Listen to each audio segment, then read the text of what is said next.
Merci Président. Monsieur le Président du Conseil exécutif. La tour génoise du XVIe siècle de Toumine a fait l'objet d'un projet d'acquisition par des tiers extérieurs à l'île qui, en même temps, ont déposé une demande administrative de transformation en meublé de tourisme. Le conseil municipal de Toumine s'est exprimé à l'unanimité contre ce projet.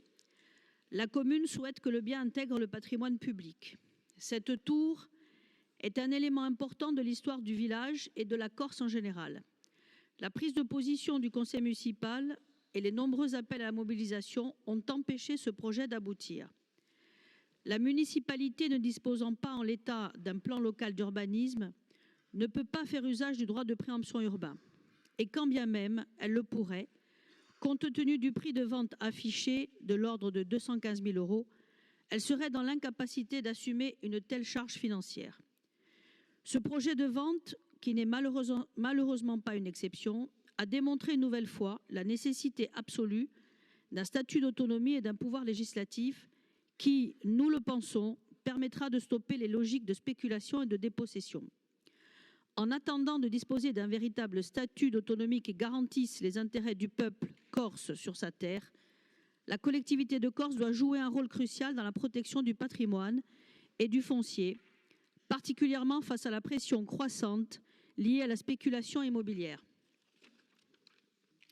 Il nous semble essentiel de mettre en œuvre des politiques et des réglementations strictes qui préservent ces biens de grande valeur culturelle, historique, patrimoniale.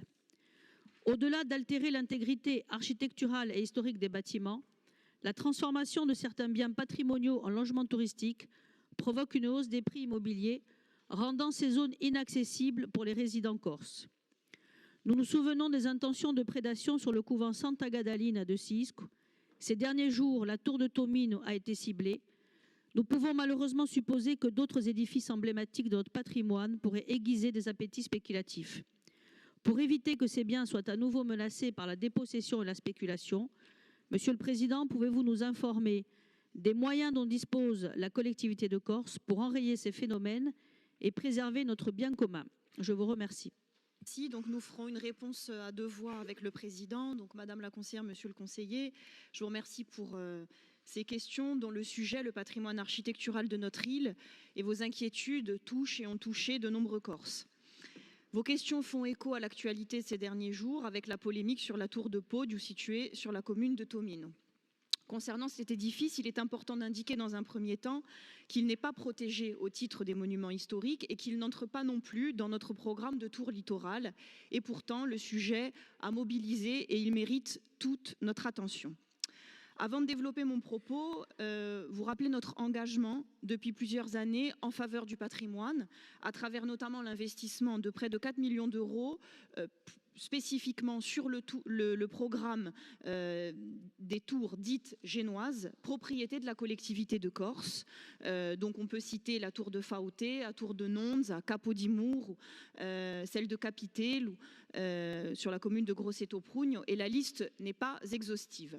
Cependant, concernant la tour de Toumine et plus largement les outils dont nous disposons pour répondre à cette protection du patrimoine, voici les indications que nous souhaitions vous donner.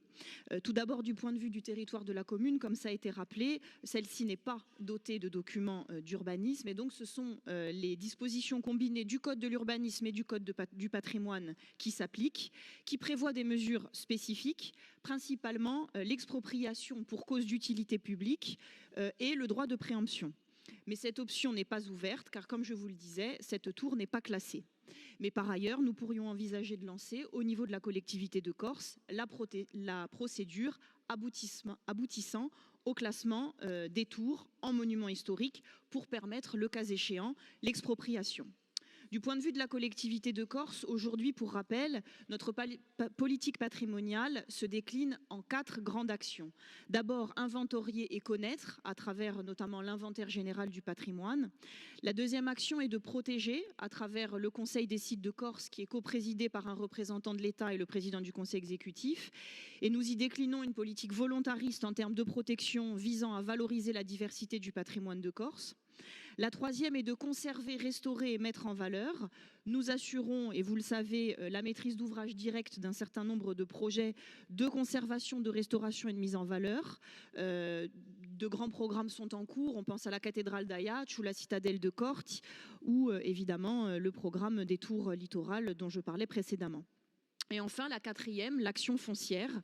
La collectivité de Corse peut être à l'initiative d'actions volontaristes en matière d'acquisition foncière aux fins de sauvegarder et de conserver le patrimoine architectural. Ça a été le cas avec l'action foncière qui avait été menée par l'Office foncier pour l'acquisition du Palazzo Stopiele à Centour et qui est parmi l'un des plus représentants qui représente le plus grand intérêt scientifique et historique parmi 200 maisons d'Américains. On pense également au transfert récent du couvent doré, ça nous en avons parlé à la session dernière.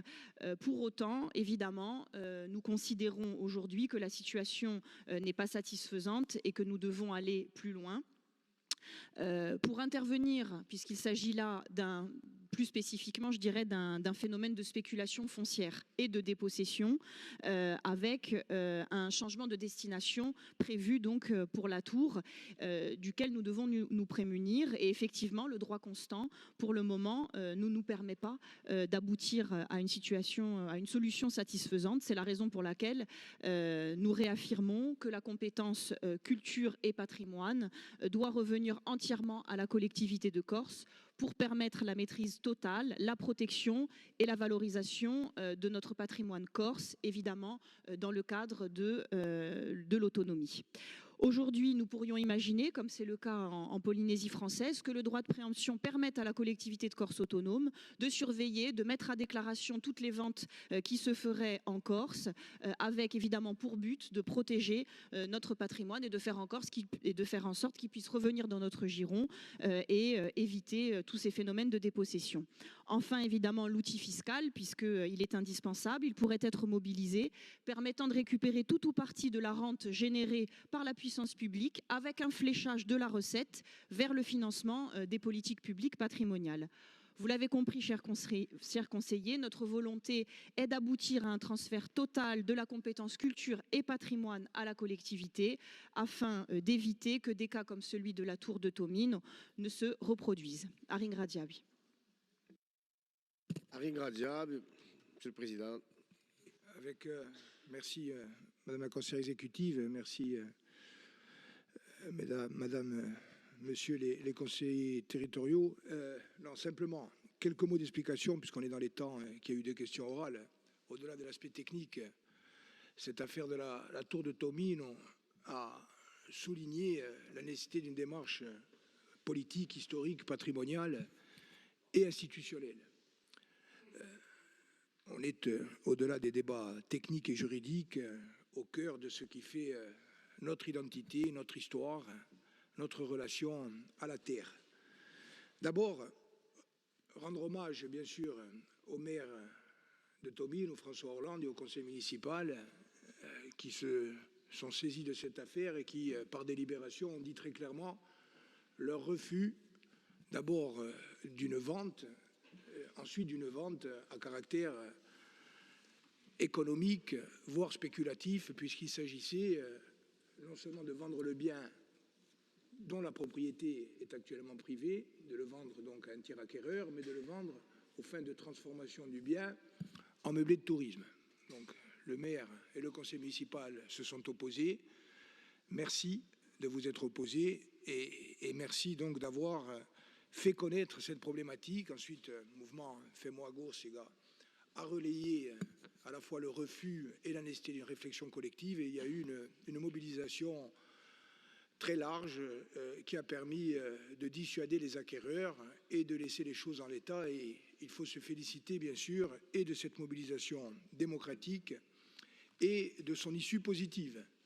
Mais une issue positive qui n'est là encore qu'à titre conservatoire, puisque le problème de fond pour Tomine et pour les autres tours, mais au-delà des tours, pour tous les biens à valeur patrimoniale, et Dieu sait s'ils sont nombreux en Corse, le problème reste entier. Donc je voudrais très brièvement rappeler ce que sont les données à droit constant et approfondir un petit peu, dans la perspective notamment d'un statut d'autonomie, ce que nous pourrions faire en plus et en mieux, y compris pour répondre très directement aux questions et d'Anne Santucci et de Saverio Lugiani.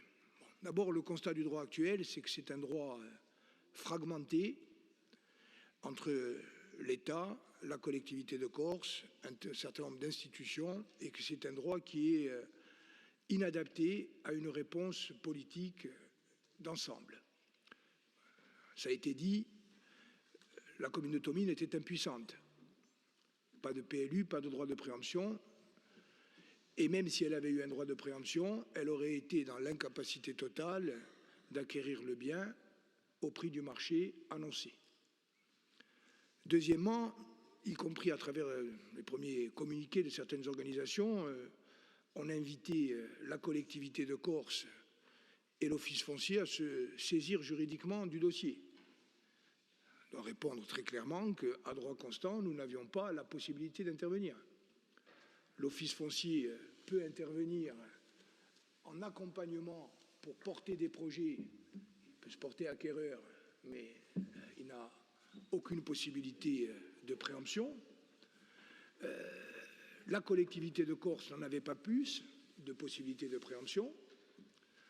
Elle aurait pu l'avoir si la tour était sise sur une parcelle classée dans un espace naturel sensible, mais je vous rappelle que nous n'aurions pu exercer ce droit de préemption qu'à condition d'avoir un projet d'aménagement économique. Et nous serions retombés sur la difficulté que nous avons pu évoquer ensemble. Et je voudrais dire aussi très clairement qu'il y a aujourd'hui, au-delà de cette impuissance juridique, il y a un gouffre entre ce qu'il faudrait faire en matière d'exercice du droit de préemption, à supposer qu'il soit reconnu et consacré, et nos capacités budgétaires et financières. Vous rappeliez l'exemple de Stopiele. L'exemple de Stopiele, qui est une maison dite d'Américains, qui a été acquise à l'époque par l'Office foncier à la demande de la mairie qui avait un projet. La mairie, ensuite, il y a eu une alternance, n'a pas les moyens budgétaires de porter un projet économique. La communauté de communes du Cap Corse, qui a la compétence en matière touristique, on pourrait penser, par exemple, à un circuit autour des maisons d'Américains, mais là aussi, ce projet se heurte aux difficultés budgétaires d'une communauté de communes, et une communauté de communes sans moyens propres. Et donc aujourd'hui, l'acquisition de Stopiele, dont je continue à penser, elle avait été votée à l'unanimité, qu'elle était nécessaire et indispensable, pèse lourdement, y compris sur l'Office foncier, puisqu'il y a des frais d'entretien et des frais de travaux conservatoires, ne serait-ce que pour assurer la mise hors d'eau, qui grèvent largement le budget de l'Office foncier et qui viennent de facto interdire le financement d'autres opérations portées par d'autres communes et qui sont tout aussi légitimes. Donc on voit bien qu'on a un problème de nature systémique. Alors, dire que, y compris confrontés à l'insuffisance des moyens juridiques et budgétaires, nous ne sommes pas restés sans rien faire. Pour ne parler que des tours, je salue le travail qui a été mené sur l'autorité de la conseillère exécutive et qui avait été initié et qui a été poursuivi. On a un travail qui a été mené par les services de la collectivité de Corse, notamment ceux du patrimoine, avec une cartographie des tours littorales, 94 sur le littoral occidental, 38 sur le littoral oriental, la propriété qui se répartit entre propriété publique, des baux qui ont été consentis à des privés ou carrément des propriétés privatives, quelquefois, mais pas toujours dans l'indivision, et nous intervenons, y compris à travers le programme ambitieux Grid Access, un programme européen. Nous avons rénové, nous sommes en train de rénover les 11 tours, et les prochaines, il y a notamment Faoté, vous l'avez dit, et Nantes, donc de tours particulièrement symboliques. Mais ça ne suffit pas à l'évidence. Alors je termine en disant, c'est un peu un cas d'école de l'utilité de l'autonomie. On nous demande souvent, mais à quoi pourrait servir l'autonomie de façon concrète? Alors, sur cet exemple précis, d'abord sur le principe de l'acquisition et ensuite sur les moyens budgétaires et financiers de l'acquisition. Sur le principe de l'acquisition, en s'inspirant par exemple du statut d'autonomie effectivement de la Polynésie.